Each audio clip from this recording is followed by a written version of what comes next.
Shalom, welcome to the Jewish View. My name is Rabbi Nachman Simon with the Chabad House of Delmar, and together with my co-host Mark Ronich of Statewide News Service and jbiztechphilly.com. Well, Rabbi, we have a little bit of a different show here today. We're going to be talking about the Vietnam War and the Four Chaplains Award. We have two very special guests with us today. All right. We have the Todd Rosenfield, who's the president of the Jewish War Veterans Post 105. That's the Albany Post, and we also have the recipient of this year's Four Chaplains Award, Ray Sestak, who's from Glenmont. And welcome to the Jewish View. Welcome. Thank you. It's so good to see you here. Maybe we should start from the beginning. What well, is I wanted the to Four start, Children? Right, I wanted to start with Todd, All right. so that we could ask him, tell us about the Jewish War Veterans and tell us how the Four Chaplains Award came to be. Good. Well, the Jewish War Veterans is one of the oldest veteran service organizations in the United States. It was designed primarily not just for camaraderie, but to offset negative stereotypes of Jews not serving in the military. So this was one of the impetuses of why we even started Jewish War Veterans to begin with. Today we are here to show respect and honor through the Four Chaplains Award for Ray Sestak. The Four Chaplains Award is all about basically four chaplains who basically gave their lives on a vessel and gave up their life preservers to save their lives of other sailors on that vessel. So I think we're talking about the idea of... So this was the Dorchester, the ship was on the the Dorchester. Dorchester. Right. So and this was in the middle of the North Atlantic or something? Or? The exact area, Yeah. I don't know, other than it was chaplains, which are Right. the military Jewish, the clergy, but in this case, multiple denominations. And they gave up the lifeboat so that others could be saved. They gave up the life preserve vests so that others could be saved. It's during World War II. Yes. Yeah. And that whole thing was all about multiple denominations across faiths, basically the same purpose of helping the spiritual health of the veterans of this nation. And that's one of the things I like the most about it, because it's proud to be able to honor it from the Jewish War Veterans giving the award, but it's about faiths of all denominations coming together for the greater purpose of serving and defend America. There was Protestant, there was Catholic, priest, Jewish rabbi, and the fourth one, I forgot who the fourth one might have but been- There's a plaque Right. on Madison Avenue, right by the State Museum, to the south side, I guess, of the State Museum, that has a commemoration of the Four Chaplains. Right. And this I always goes thought on. on the plaque it says Jewish rabbi, which I thought was redundant because, Right. the rabbi is Jewish, but Right, but you never know. Definition. Nowadays, sometimes people need things spelled out for them. You never know. And this is celebrated, by the way, across the country. This is a national day of recognition, but locally we have so much roots with one of the chaplains having that died, having been part of affiliated with a Schenectady local church. So The Protestant minister who died there, right, was from Schenectady. Really? Was part of his local? I didn't know that ever. I knew the Four Chaplains, but I didn't so there's know that. local roots to this. Yeah. Just on your note that the Jewish, just a little note that, Jewish people don't serve in the armed forces. Two of my families that are right now, their sons are right now in Afghanistan. So just, I don't have 1,000 members, unfortunately, but so that's a big percentage, really, of people that I know that are, that you're right, that's a stigma. We had people on the show before from, Jewish war veterans and. How many people make say up the Albany Post? I don't have the numbers off the top of my head. Approximately, is it 50, is it 100? But if it was somewhere around 50 or 60, Okay. and we're constantly trying to recruit. So hopefully when Right. your family returns from Afghanistan, they join our post, or if they're around here. But we're always trying to recruit new members, and we do have a surge because of Afghanistan and Iraq of some new members that have also recently been commanders, past commanders, like Lance Wang or Rich Goldenberg. And I wanted to now bring in Ray Sestak, who served in Vietnam. And, well, you're not Jewish, you're just about Jews fighting. But I just wanted to congratulate you on the 2015 Four Chaplains Brotherhood Award. So Well, thank you very much. It's a great honor for me personally, and I have to say it's very humbling. Ray, I actually heard many years ago, but tell me if it's true, that a lot of the Vietnam veterans, since they weren't treated honorably for the most part, I mean, for a lot of people in America, hey, listen, they're defending our country and your way of life, and so therefore they should be honored. But, there was this whole 1960s the stigma, why are we there all together? So is it true that it's hard to recruit Vietnam veterans? It's almost like I was there, forget it, I don't want to remember it anymore, and I don't want to, even be associated with, the Army or any veterans kind of idea. Yes, in a single word, yes. Because of the way many of the veterans were treated when they came home. I know myself, firsthand experience.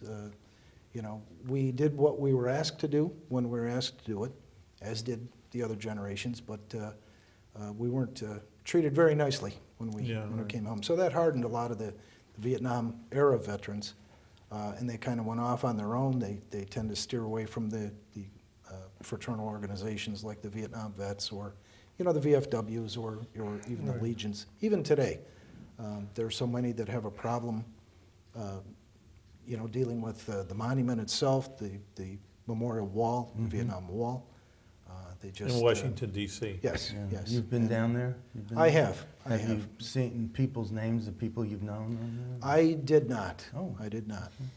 Where did you serve when you were in Vietnam? Where did you? Well, I wasn't what they call boots on the ground Vietnam. Okay. I was actually based in an Air Force base, a Royal Thai Air Force base in Thailand, and we flew combat reconnaissance missions into Vietnam, Laos, and Cambodia. Which branch of the Air Force. Air I was Force, Air Force, okay. yeah, 1967 to 71. Mm-hmm. I actually did have my boots on the ground a few times, but it doesn't count for benefits through the VA or things like that, because such a tremendous number of the Vietnam veterans who served in country are treated at the VA for the results or the effects of Agent Orange and all of the other herbicides. You don't and get foliates. the benefits because you were just flying No, over? well, I've been very fortunate in my health, as opposed to a lot of the Vietnam veterans that were exposed to those chemicals that developed all the diseases associated with Because of the chemicals that they Yeah. were defoliizing the Yeah. plants. Yeah, I know someone who actually in Schenectady that he had holes in his lungs, and the doctors said he was just fighting always for benefits Yeah, or something yeah. like that. So I know there was an issue. So how old are you now? I'm 67. Oh, I'll be all right. Well, 68 this year. that's wonderful. It's I've been very lucky, very very yeah. fortunate. So do you, tell me more about the humbling experience that this award gives, makes you feel. I mean, what would you be saying at your, at this Four Chaplains Award? Have you started to write your speech? Well, or? no, there won't be a speech per se. I could probably name 10 other people that do so much more than I've done to help our veterans, but I'm not a person that likes the spotlight for things that I do. I think, Mark, you should read the Yeah. resolution for Senate President. It seems like you were a little too humble because you've been Well, doing a lot. Senator Breslin, the senator from the Albany and Rensselaer counties, he put together a resolution that passed on January 20th, I believe, says that you were a proud member of the United States Air Force from 67 to 71. You bravely flew combat reconnaissance missions with the 553rd Reconnaissance Wing during Vietnam War. The esteemed, he calls you esteemed, retired Chief Information Officer of the New York State Lottery in 2008. You retired from there and immediately offered your services to the Disabled American Veterans volunteer van driver at the Stratton VA Medical Center. So that's, it shows that you just don't stop after you retired. You give back quite a bit, too. It actually started once I retired. Yeah. I found I had time on my hands and tried to think of ways that I could give back. And once I started with the DAV at the Stratton VA and interacting with folks of my own generation, And these were, for the most part, indigent veterans that needed transportation to get to their medical appointments and so forth. It becomes addictive. Well, You know, you've logged more than 3,600 volunteer hours in support of veterans' needs, including offering your time both as a coordinator and driver to support the volunteer transportation program, Homeless Veterans Stand Down, and the Albany Memorial Day and Veterans Day parades. So, you know, certainly you've done quite a bit. You've further illustrated through your service as a ride captain with the Patriot Guard Riders. As part of your duties, you coordinated and direct motorcycle escorts for veteran funerals and supports the departures of veterans participating in the Honor Flight network of flights to their memorials in Washington, D.C. So how close are you with the county executive? Because this sounds a lot like what he's, you know, he wants out by the Anley home, this veterans home, and you know, how close are you with Dan McCoy? Well, we run into each other occasionally. I actually saw him this morning, but we don't, you know, interact.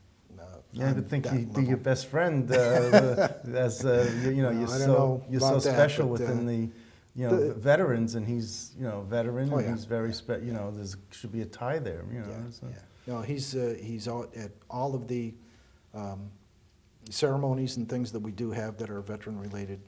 Yeah. You know, you can always count on him to be there. Oh yeah, he wraps himself in the flag, that's for Oh, yeah, sure. yeah. And Well, it's, you know, it's not a bad appropriately thing. so.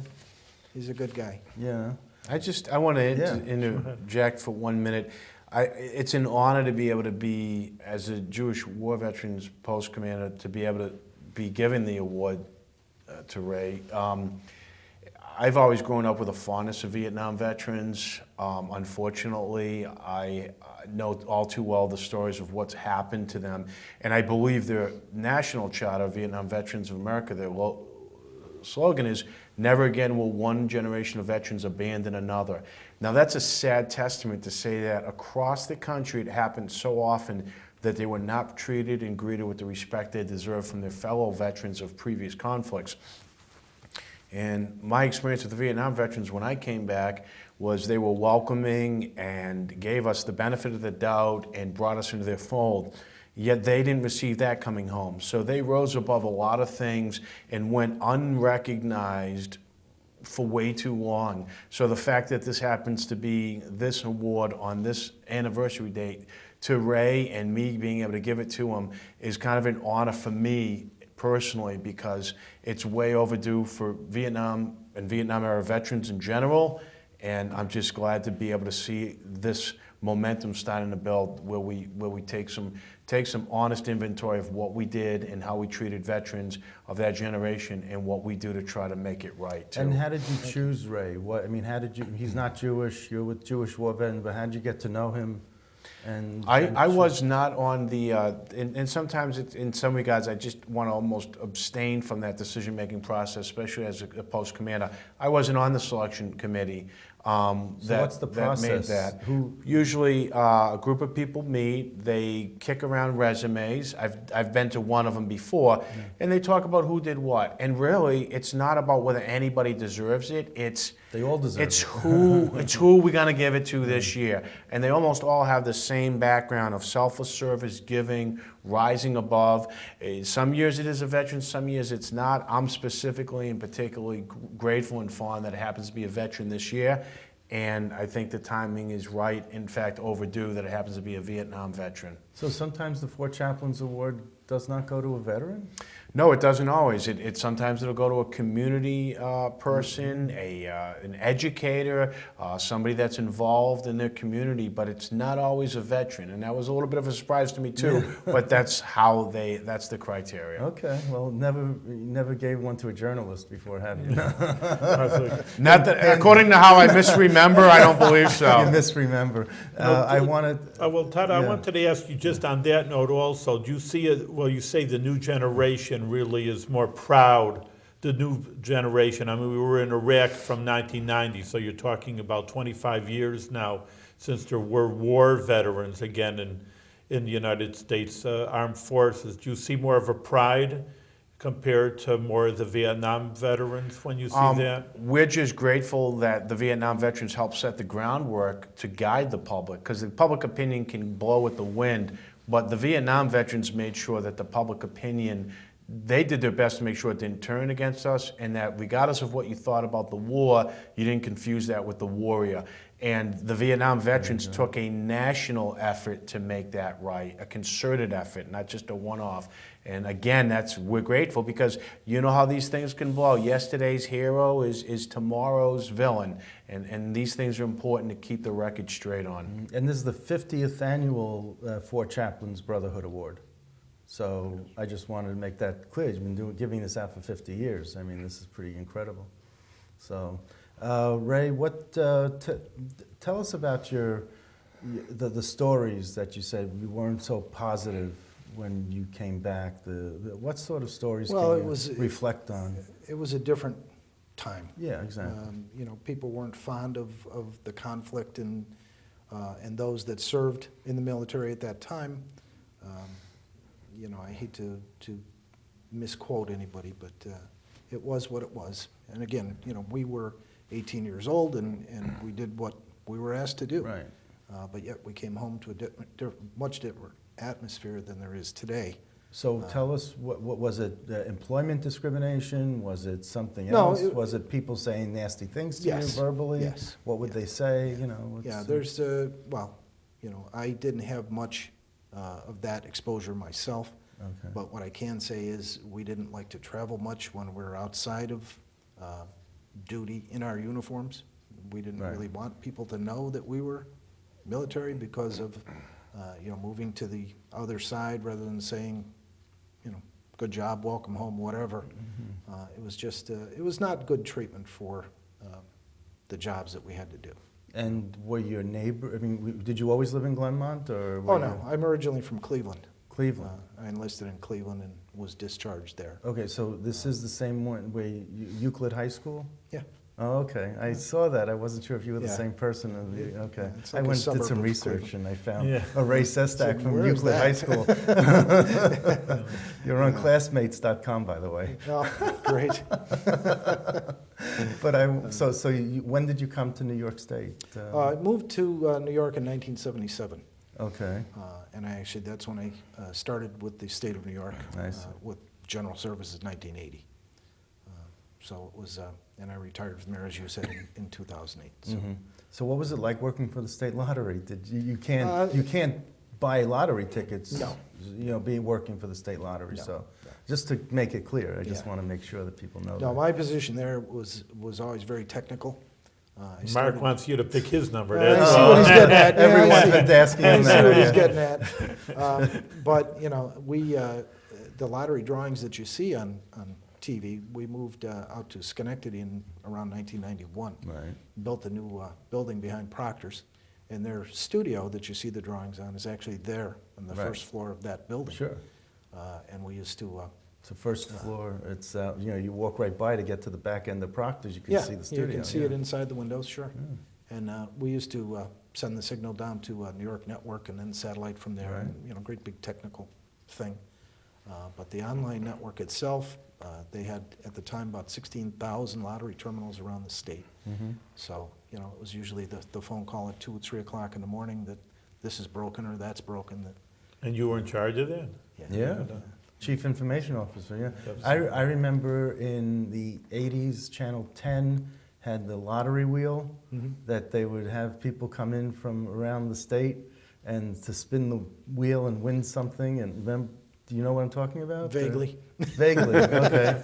Well, that was a big deal for me because Yeah. of what I was doing at the time. So, I didn't actually start with the lottery until about 1987. yeah. So, Okay. I wanted to, sorry to interject, but I wanted to add a brief point. I think it's an amazing story. Talk about overcoming odds.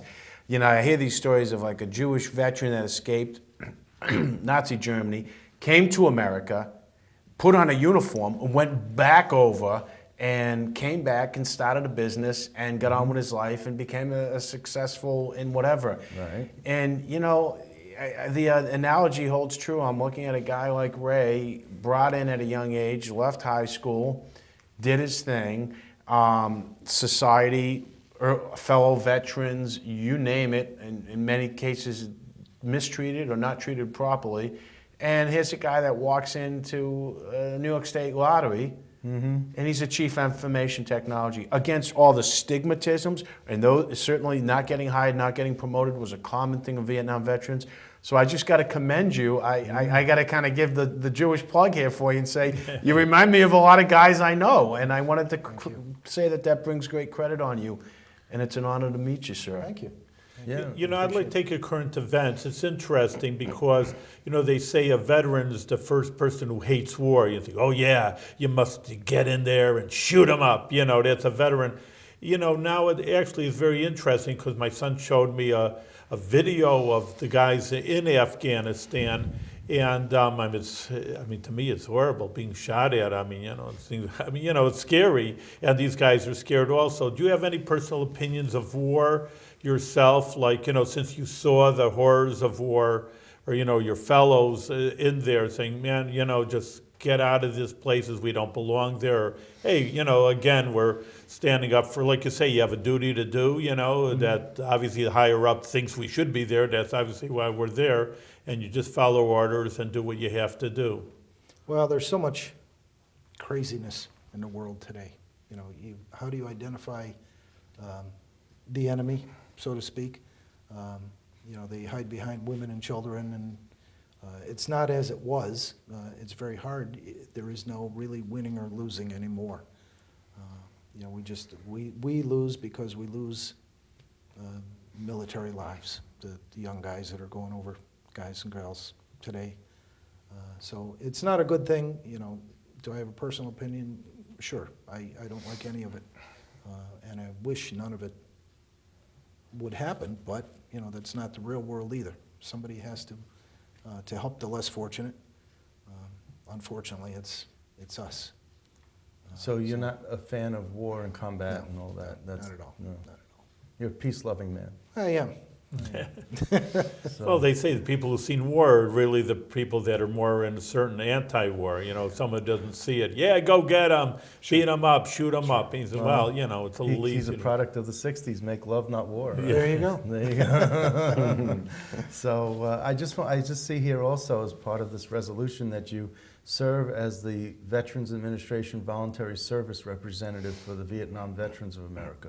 So you're actually now, well, you didn't want to wear the uniform when you first came back, and you didn't want to be, you wanted to hide that piece of your life, the 4 years. Now you're out there really waving the banner saying, yes, now I'm a proud Vietnam veteran. Well, what that is... Boy, how's that come 360? The Veterans Administration 180. itself has the group of volunteers, and they form the Voluntary Service Committee. And it's made up of you know, the VFW, the Legion, the Vietnam Veterans, all these fraternal organizations, and within those organizations, they select several members to represent that organization in the voluntary services meetings.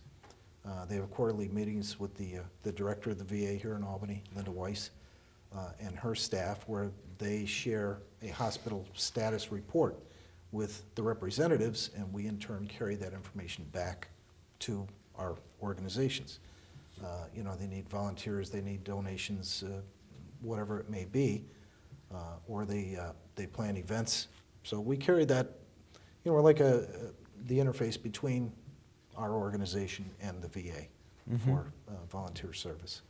So that's what. But all of a sudden, there's this swelling of pride now that you're a Vietnam veteran. You're Well, not willing to hide it anymore. You know, I don't know that it was so much pride as once I started volunteering with the DAV, and again, seeing members of my own generation that were much less fortunate than I, and seeing that we could in fact help them, Yeah. you know, by volunteering and doing different things. I would carry that message back to my group and get them involved in different things. You know, simple things where we started showing a movie once a week on Saturday night up in what they call the 10B ward. It's the more controlled ward at the hospital because they weren't typically included in most of the events because of the atmosphere that it was. They were restricted movement. So we went to them. We went in every Saturday night and had popcorn and showed a movie, and and kind of let them decompress a little. We'd interact with them, and it just, in a lot of cases, made a world of difference. Well, I know that for a fact because I know that in the Adirondacks, that there's a lot of veterans coming back because it's the mountain division. And I actually know a psychologist up there, a Jewish person, says that 50% of the people, the soldiers coming back, have issues. Yeah. And, that their job is to help them through that. So it's not only being hurt physically, you need a VA, but you need, even mental health. Sure, It's very difficult. People your friends getting killed, and et cetera, et cetera. Can you talk a little bit about post-traumatic stress disorder and what you see at the VA hospital that really, do Vietnam veterans still, the ones that are alive, still have PTSD? Or? Well, it's not limited to Vietnam veterans. No, it's not. It's Iraq and all the other wars, but you're a Vietnam veteran representative, so I'm just wondering, does anyone ever get over it? It's basically inherent. No. Okay. I have friends, World War II friends, that haven't gotten over it, that had friends, killed in front of them. And I'll go to breakfast with a World War II veteran, and they come to tears, when they think back about it all those years ago. It's something you never get over because, again, you're 18, 19 years old at the time, when all your friends were back home, having a good time, and you were in the jungles or doing whatever it was you were doing. This is seared into their memories. Yeah, absolutely, absolutely. And the young kids coming back, they live in a world of technology today that we never had. They carry the device on their hip that lets them talk to whoever on the other side of the world, and then they're gone. They're overseas doing a tour of duty, and they're kind of away from that. They're doing what it is they do. So it's that much harder, I think. When we and our prior generations went away, that's it. We were gone. We had letters that you're always I never thought of sync. that. The technology makes it harder. That's more difficult. Yeah. I never thought of it in that They sense. come back out of the field and open up a laptop, and they're talking to their wife and children, and how hard it must be for them the next day to go out and do what they need to do again. It's like the same thing that's a blessing is also a curse. Yeah. But then it's also you're more. It really is. It's. I hear you. Todd, on what that. war did you serve in? I was Iraq, and I was what Army. years? I was in 07, 08. I went in during the surge. I was 82nd, attached to the 82nd Airborne. I was a Civil Affairs Alpha Team member, and our area was predominantly in West Baghdad. Which branch? I was Army. Army. Yeah. And so, do you see a lot of PTSD in, I just, I can't speak for everybody, but I know that these types of scenarios where there's civilians all over the place, women and children are used as combatants, the amount of time you spend outside the wire with no line, no enemy line, it's just, today's happy town is great, and this next day the happy town blows up all around you, or people are taking shots at you or blowing up your vehicles. So I think that adds to the complexity of some of it. The whole women and children thing doesn't make it easier. The whole idea of nobody wearing uniforms, and the whole idea of having to get muzzled with rules of engagement while you're taking fire and you're not allowed to return fire. None of that's healthy. None of that's good to send anybody into that type of a war zone with those types of hands tied behind their back. Okay, well, I think we're running out of time. Todd, I also thank you very much for being a Jewish person, Jewish war veterans, and showing that Jewish people are good American citizens, and that's an important point. And of course, for your service to the United States, and also he's attendee of the Bethlehem Chabad, so I want to double thank him for that. And Ray, you're really worthy. I think you're a little too humble. You are worthy of having that honor. You don't forget. A lot of people could forget and do forget for different reasons. But hey, like when you had the time, listen, let's go help out my fellow veterans. So thank you very much for all your service. And once again, congratulations, and I hope that you don't well up and tear up too much at the ceremony. I'll do my best. All right. Thank you.